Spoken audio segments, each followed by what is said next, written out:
than 2 days after the whole process began. But the speed with which the cardinals had managed to find one among them to become pontiff suggested for many that this is a church united.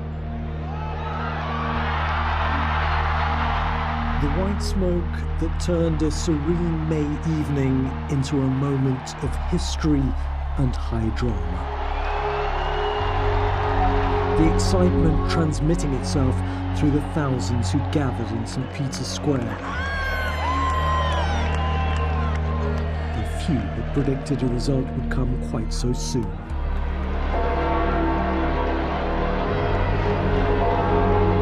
The bells of the basilica, another sign that an as yet unnamed cardinal had been chosen to be the new pope.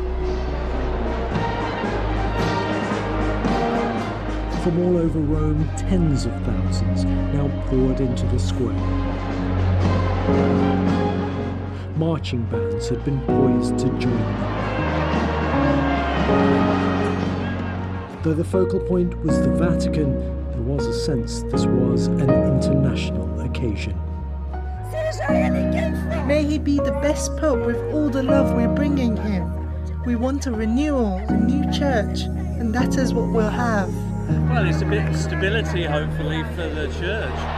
It was more than an hour after the smoke billowed from the chimney of the Sistine Chapel that the protodeacon of the College of Cardinals stepped onto the balcony of St. Peter's Basilica. I announce to you a great joy, he said in Latin. Habemus papam. We have a pope, before naming him for the first time. Dominum Robertum Franciscum. Cardinal Robert Prevost. Cardinalem Prevost. And his chosen name as Pope, Leo XIV. Leonem Decimum Quartum. And the crowd didn't have too much longer to wait for their first look at Pope Leo. The man from Chicago took a while to take in the magnitude of the moment, and the cheers and the chants of the crowd went on until he spoke.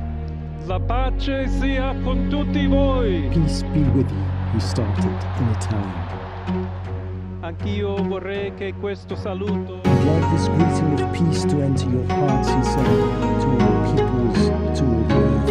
Peace be with you. Aiutateci anche voi. Very quickly, a theme of building bridges emerged. Through dialogue, through meetings, he said, we must all be one people, always in peace, and a word of thanks to his predecessor. Grazie a Papa Francesco. The challenges he faces within the church and as a new towering figure on the troubled global stage are great. But this is a day of celebration. The presentation of a pope is a supreme moment of religious theatre.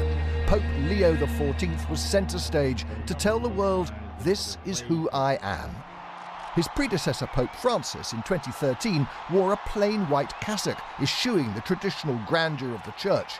Leo wore a gold and pink stole. He was making a point. Who is Pope Leo XIV? Born Robert Prevost in Chicago in 1955, he became a priest in his early 20s, working for the Augustinians in the city. But his career was divided between America and Peru, where he first joined an Augustinian mission working with the poor and marginalized, and then was appointed as a bishop in the country by Pope Francis. It was Pope Francis who also brought him to the Vatican, making him a cardinal in 2023. It's not, I think, coincidental that Pope Francis chose me. I've been a missionary my whole life, but I am American, and I think I do have some insights into the church in the United States. Et ego Robertus Franciscus Cardinalis Prevost.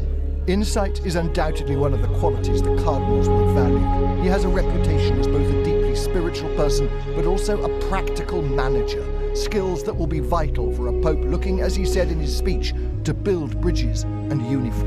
Pope Leo's in tray is bulging with unfinished business and divisive issues. Look out, sexism! The role of women in the church.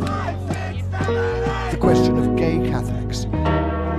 to respond to the continuing allegations and scandals of sex abuse. He himself has been accused by a survivors group in Chicago of allowing known sex abusers to remain in ministry. Ma sempre coraggiosa di Papa Francesco, che benediva Roma. Multilingual, the Pope's speech in Italian this evening praised the courage of Pope Francis. His name, Leo, implies he knows you'll need to show courage too. The prayers of Catholics around the world will be that the universal shepherd can lead his flock to safe pasture.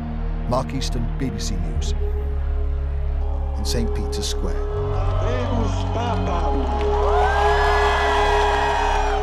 A moment for the ages. Viva il Papa! Eminentissimo. The rosary is well worn for some. Eminentissimum Dominum. For others, brand new. Robertum Franciscum.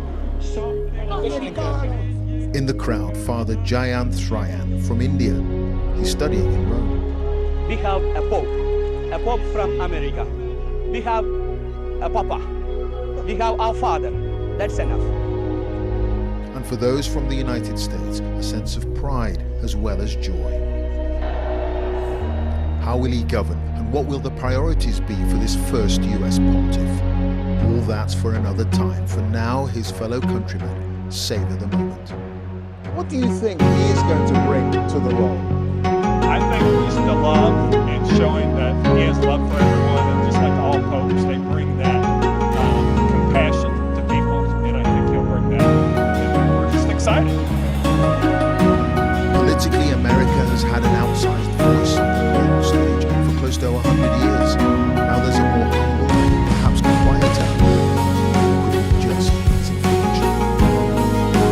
In the next couple of days, his political track record, particularly on the but certainly from that short part of the speech, we got a sense of what he has to do. He kept on talking about peace. He kept on talking about peace. He talked about it being all one. He talked about building the business.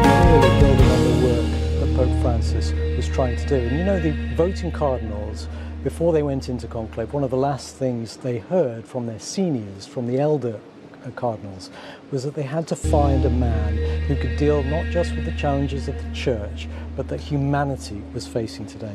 And the fact that it was a short conclave, relatively, 4 votes, means